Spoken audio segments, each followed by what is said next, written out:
Clock management to me is, a way of not showing your hand. It's like a deck of cards. You show your hand, you're going to get beat. Regardless if it's a defensive timeout, offensive timeout, you don't want to show your deck of hands. You don't want to show your deck of cards to the opponent. You see, you got to be smart. You got to be wise. You got to utilize clock management at your advantage. And that's what winning ball clubs do in football. You don't want to let your timeouts go to waste. You don't want to let the other team say, okay, they're going to show their hand and they're going to show their deck of cards, and whatever card it is, the best card they got, we're going to take that card and flip the script on them and beat them. And we don't need that. We don't need that as a team. You know what I'm saying? We don't need that as a head coach. You gotta have the dedication and the smarts to not let your timeouts go to waste. It's 3 timeouts in football. You could take a defensive timeout at 143, which is your first one. Your second one would be at 108.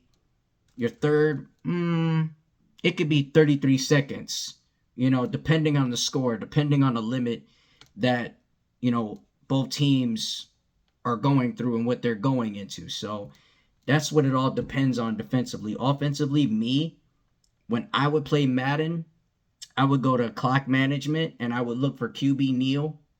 And when I get to QB kneel and it's in the fourth quarter and I already beaten a team, I would take a kneel and hit a timeout around 14 seconds. And then from there, if I need another kneel, I can go ahead and say, okay, second kneel, call timeout around 10 seconds, boom, another kneel for that. And then the third kneel for me, well, I don't even need a third kneel. If I'm hitting a second kneel and I already had a timeout that's at 10 seconds, I could just let the game, go. I can let the game go, and I can just say, hey, we won this game. It's a wrap. Let's go back to the, locker room and talk over what we did as a team, what we did as offense, defense, special teams. Let's talk about that. And then we go over that. We go over, rotations. We go over 11 personnel. We go over the details of how to tackle and how to pursue, the way we want to pursue a game and the way we want to attack the opponent. We got to be mindful at all times through each quarter and even OT to use clock management wisely and not let any of those clock management times go to waste. And even the game clock, not just the play clock, but the game clock is important too.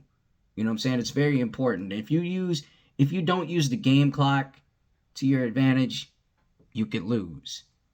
And the play clock, if you don't use the play clock and don't time it right, you could lose.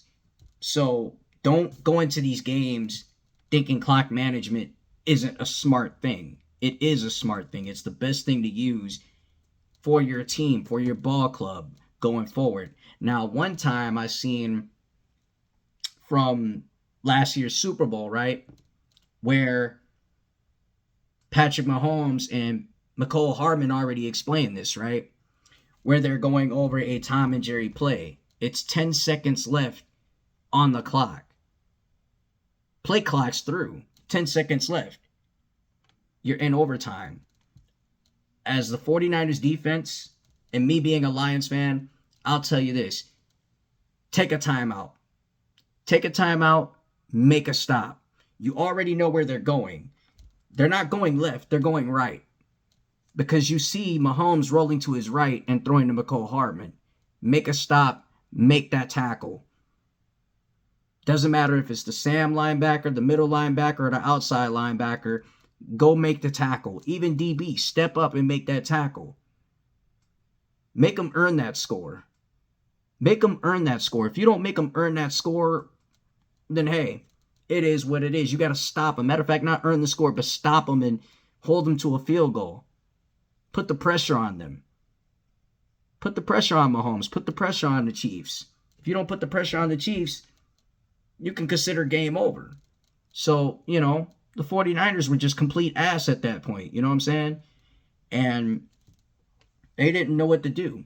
They just quit on themselves, and that's not what we're going to do as a team. Being the Detroit Lions, we don't have to quit on ourselves or quit on the fan base at all to make the adjustment happen. You know what I'm saying? We don't have to quit on ourselves on clock management, play clock, or time clock, the game clock. That is, we don't have to quit on ourselves for that, because if we quit on ourselves, we're quitting to play 60 minutes of great football. We're quitting on, the fans. We're quitting on the biggest game, the biggest moment at hand, the Super Bowl, the last dance of the season. So we don't want to quit on that. We don't want to quit on that. We don't want to quit on these remainder of these games of the season. You have a great offense that can put up pinball machine points. Hell, 60 points would be great to see, and that would be great to see, obviously. Great to see from the Dallas Cowboys game to, the Jazz game to whatever game. We know how to put teams out of reach and not keep up. We're fast, we're speedy, and we're pretty that damn good. We're that damn good at that. So Dan Campbell has been using his clock management wisely with play clock and time clock, so I love what we're doing. We got to keep it up. We got to just keep it up and keep it moving. And if we ain't keeping it up and keeping it moving, consider, the season over. So the job's not finished. We got a lot of work to do. And, you know, these remainder of these games from Chicago, Green Bay, Buffalo, which is a 3 home game stretch, you know, we got to go in there and attack and keep on using the clock management to our advantage in these 3 games.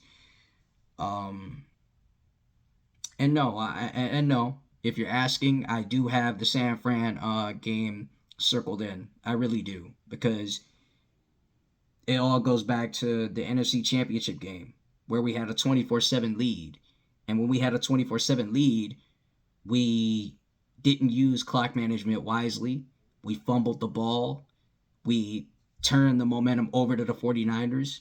We dropped passes that were, going to send us to the Super Bowl within 30 minutes away.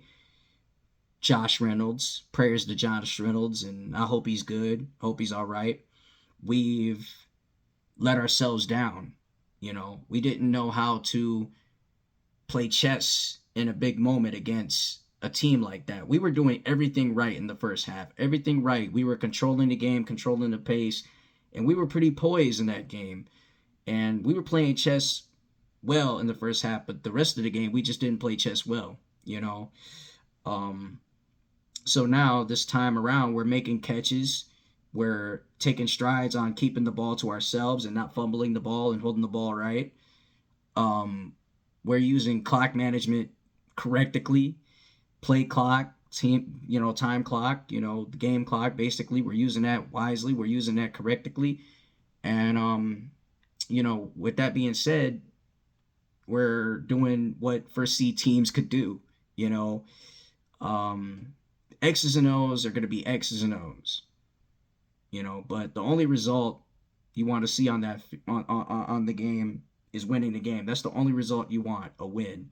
You just don't want a result of a loss. You want a win. The win column is everything. Um, but as I was told as a kid, you win some, you lose some, but you live to fight another day. From my aunt D to my mom to every single family member that I had. Even my brother. Who plays football. Um, I learned that you win some, you lose some, but you live to fight another day. And I learned that from my family very, very, very well. And I owe it all to my pops, and I owe it all to my aunt D. If you're watching, I know you're gonna be like, yeah, I taught you that too. But I owe it all to my family. I owe it all to my family for teaching me these things, and teaching me, and not only teaching me, but teaching the team. Well, Dan Campbell teaching the team to be disciplined. Be well disciplined, be self disciplined, and pick your head up. And I learned that from this team, and this team learns that from each and every single step of the way. We're creating defining moments. And we're just gonna do we're gonna do whatever it takes to win. And it doesn't matter if you have three three ass cheeks and one toe, whatever, Dan Campbell said, we're still going to kick your ass. And I know you guys are going to fill me in on that quote, but yeah, you know what it is with Dan Campbell. And Dan Campbell's a very disciplined guy. Uh, Zadarius Smith, I'm proud of him. I know he's going to take it to another level in this next game. And I think we're ready to compete. I think we're ready to just, put this thing in full drive, not autopilot, and go where we want to go, and that destination where we want to go with 11 games left is to the Super Bowl. These guys ain't talking about it no more. They're living it.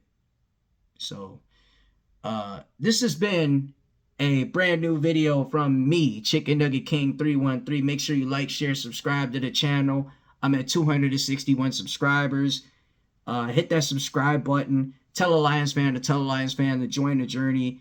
And the biggest goal for me is to get the 500 subscribers. Right about now, Mad Dog is doing a segment on First Take about the Jake Paul Tyson fight. Yeah, that is strictly rigged. Strictly rigged, by the way. I spoke on that too on my channel. But in the meantime, between time, one pride. Let's go Lions. And hey, let's get ready for Indy. Let's go. Let's go get them. One pride. Chicken Nugget King out.